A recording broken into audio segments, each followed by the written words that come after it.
Dave Fleischer was born in 1884 and was the fifth of the Fleischer brothers. Because there were no official birth certificates, their birthdays were celebrated on July 14th in commemoration of Bastille Day. The family lived on the second floor above a grocery store at 6th Avenue and 50th Street, which is now the current location for Radio City Music Hall in New York. Dave's father was a prominent tailor who catered to high society women. His reputation was so great that the B. Altman department store hired him, then lured his customers away and fired him. This loss of stature plunged the family into poverty, and they moved into the Brownsville section of Brooklyn. Dave attended public school 84 but wasn't attentive. He spent most of his time scribbling in the margin of his books and drawing on his test papers, drawing cartoons all the time. And yet he failed the drawing of an apple because he saw no purpose in it. He wanted to create. A few years later, he was hired as an usher at the Palace Theater, where he was paid $8 a week. At 2 o'clock, he put on an usher's uniform and worked until 11 at night. This exposed Dave to the best vaudeville performers, and he studied their acts and the timing of the comedy. And one of his favorite acts was the pool room routine by Weber and Fields. Now if I know it. Back. You've got to keep away 3 feet from the table. 3 feet? Yes, sir. Well, when I'm close up, I'm 3 feet away. Well, that's your misfortune. I can... Here. Put the ball down here. Put it up there. Put the ball down here. No, leave it. I want to hit him. You must always commence from the pimple. You see the pimple here? That's a pimple? That's a pimple, yes. Start from there. Oh, it's going to be a fight. Keep your seat. Oh, I'm not worried. Don't worry about it. Uh-huh. Now, remember, What? you got to bust the balls before you break them. Oh, you got to break him before you bust him. Exactly. I'm going to give him a good connect. Well, give me that. It's Give a me here. Huh? Oh, you silly you. What? You must always shoot with the end but the sponge is on, you see? That's a sponge? That's a sponge, yes. No, that's very tight. Well, it's made from rope. You can't help that now. Uh-huh. Now. Are you ready? Sure. Now, what are you playing? Huh? What are you playing? Pool, ain't it? The family then moved to Coney Island. When he went to Steeplechase Park, he saw the clowns and thought he could do better.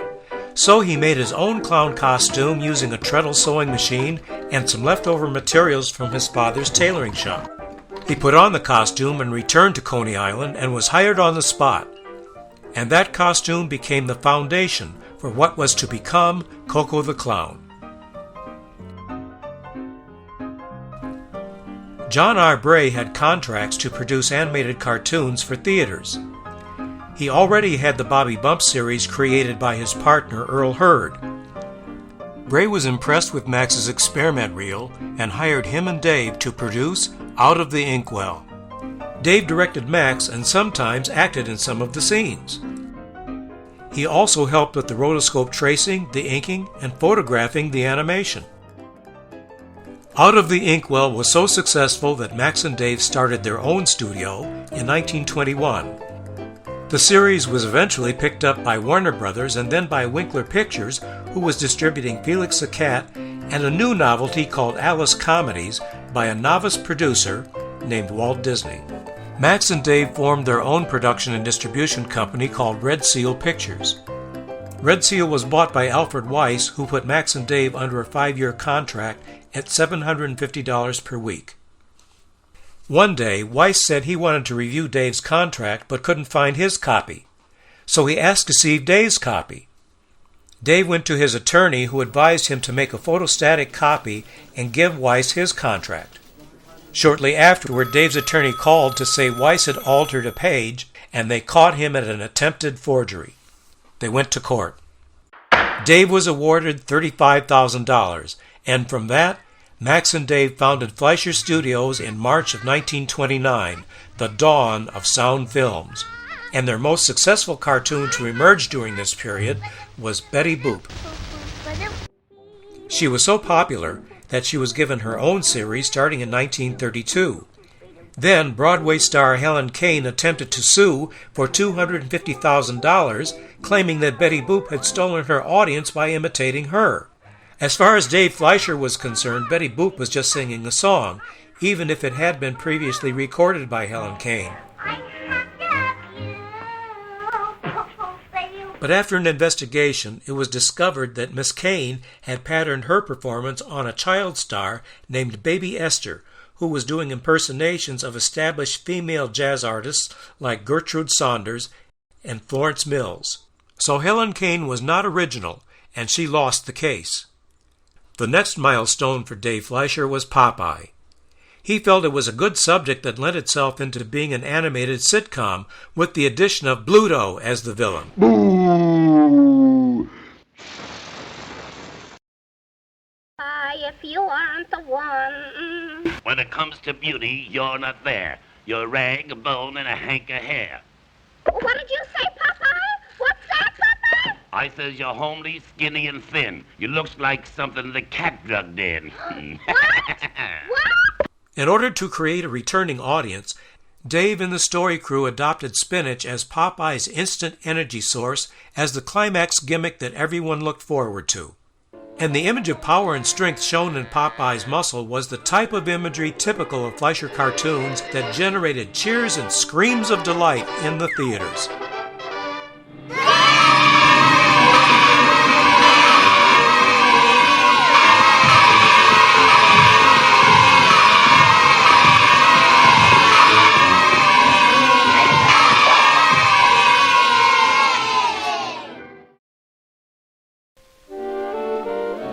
Dave would work with the story department for 2 weeks to develop a Popeye story.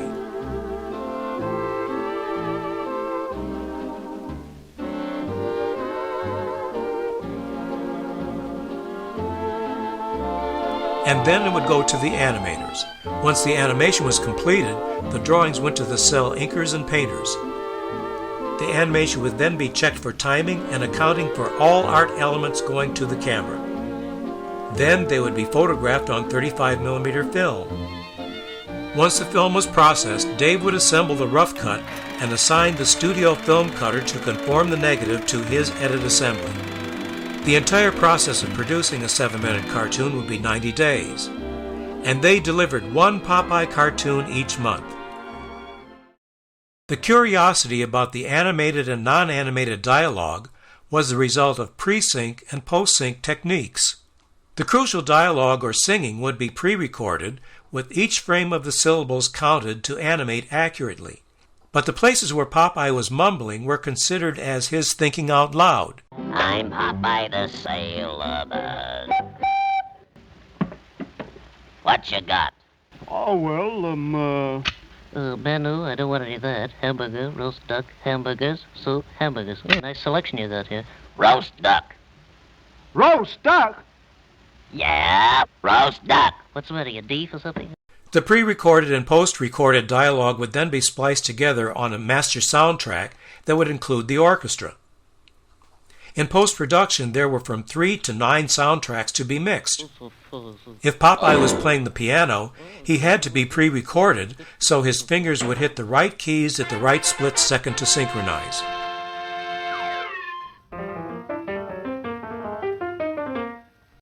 The rivalry between Disney and Fleischer was explained by Dave. Max and Dave were frustrated that Disney would hire away the people they were training. This always called a sudden need to promote the assistants, and it finally worked out because this led to the best Popeye cartoon they ever made.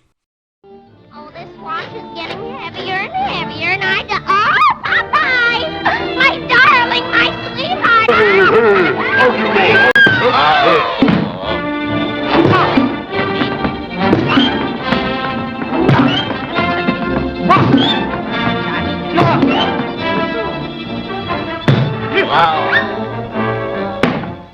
No puedo soportar nada para las otras. Boy, somebody's gonna be sorry for this. That'll hold you. Open sesame.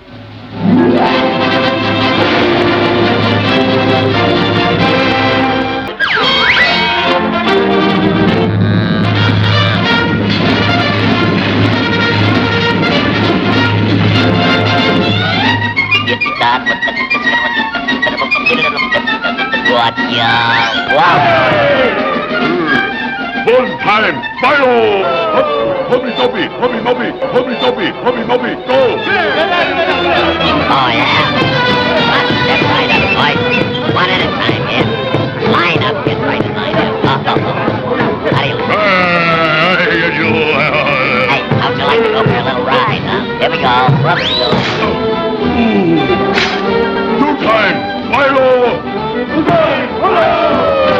Blue boy, take that. 40. Yep, let's just go. Here I am. Over here. Make a move. Come out here. Where you be? Here I am. Over here. I see you. Everyone. Come out here. Oh, yeah? There.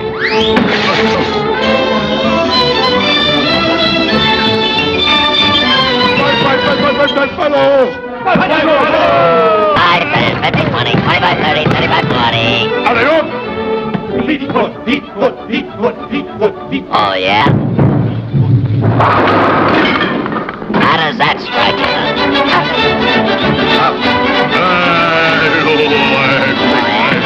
Socko.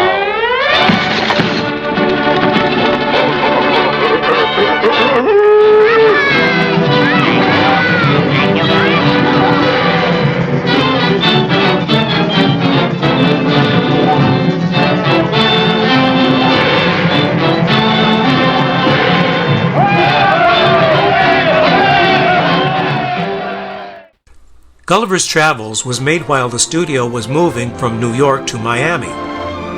They had their own soundstage where they shot reference footage for the rotoscope tracings and action references. While they were working feverishly, they were running late on delivering footage because of an idea that Max had to put into the feature. Paramount was worried about missing the deadline, but Dave asked to speak with Barney Balaban, the head of Paramount, and convinced him that he could deliver for Christmas. He was backed up by Dick Murray, the accountant for their finances.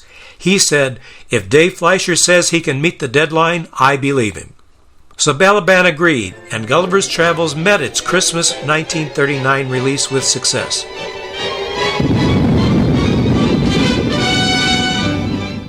When Fleischer Studios made its second feature, Paramount selected the title Mr. Bug Goes to Town. Dave didn't like it because of its similarity to the Frank Capra film Mr. Deeds Goes to Town. The original intent was to make The Life of a Bee by Maeterlinck, but the rights were controlled by Samuel Goldwyn, and Paramount was not willing to pay his price. So an original story was fashioned based loosely on the book. Mr. Bug Goes to Town was a good picture and superior to Gulliver, but it did not do as well for several reasons. One cited by Dave Fleischer was the budget.